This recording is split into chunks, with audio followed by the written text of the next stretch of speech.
Plusieurs jeunes artistes rêvent de faire carrière dans le domaine de la danse. Certaines sont victimes de troubles alimentaires puisqu'elles restreignent leur alimentation par souci d'apparence. Les troubles alimentaires engendrent des conséquences physiques et psychologiques sur la santé des danseuses.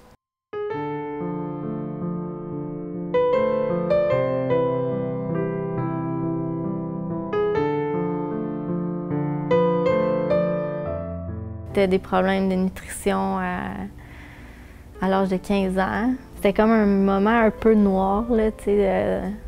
Tout était comme plus lourd. Puis le fait que je mangeais moins, puis que je calculais plus qu'est-ce que je mangeais, puis qu'est-ce que je faisais plus attention, j'avais moins d'énergie, mais je m'en rendais comme pas compte aussi. La pratique plus assidue de la danse débute majoritairement lors de l'adolescence. Chez les 12 à 18 ans, 33 % des femmes vivent avec une perturbation au niveau de leur comportement alimentaire. Le temps où qu'on passe dans le trouble alimentaire, c'est un temps où qu'on passe pas à apprendre tant que ça à se connaître. La job d'un adolescent, c'est d'explorer, d'expérimenter, de tester ses limites, ses capacités, ses intérêts. La nutritionniste Magali Pro-Beauregard expose les conséquences sur la santé physique des jeunes danseuses en pleine croissance qui souffrent de troubles alimentaires.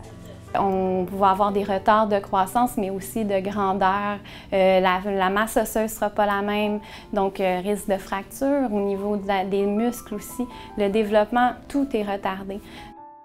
Les danseuses professionnelles peuvent avoir une classe technique, une répétition et un spectacle dans une même journée. Leur horaire chargé est propice à l'état de stress. On observe chez beaucoup de gens qui ont un trouble alimentaire de ce qu'on appelle la variation de l'humeur. Des choses qu'on gère très bien, comme un petit stress d'examen, normalement on gère, mais quand on est plutôt dénutri, ça devient plus difficile de tolérer le stress ou la détresse associée à ça. L'utilisation du miroir est directement liée au jugement que la danseuse pose sur elle-même. L'esthétique peut être valorisée au détriment de la santé parce que la compétition est très forte dans le domaine. Ils ont introduit les cours de nutrition dans les cours de danse.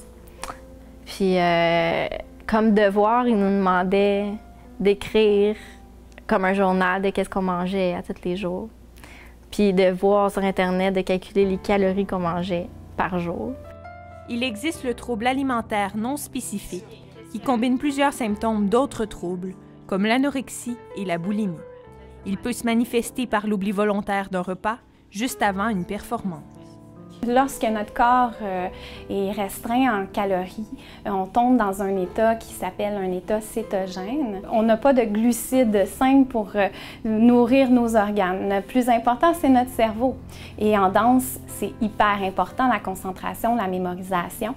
Le 4 octobre dernier, l'École supérieure de ballet a publié son premier guide de nutrition nommé « Manger, danser, se surpasser ». Ce guide sera sans doute une référence importante non seulement dans la vie des danseuses, mais aussi dans celle des parents. Florence Tremblay pour le Cégep régional de Lanaudière à Terrebonne.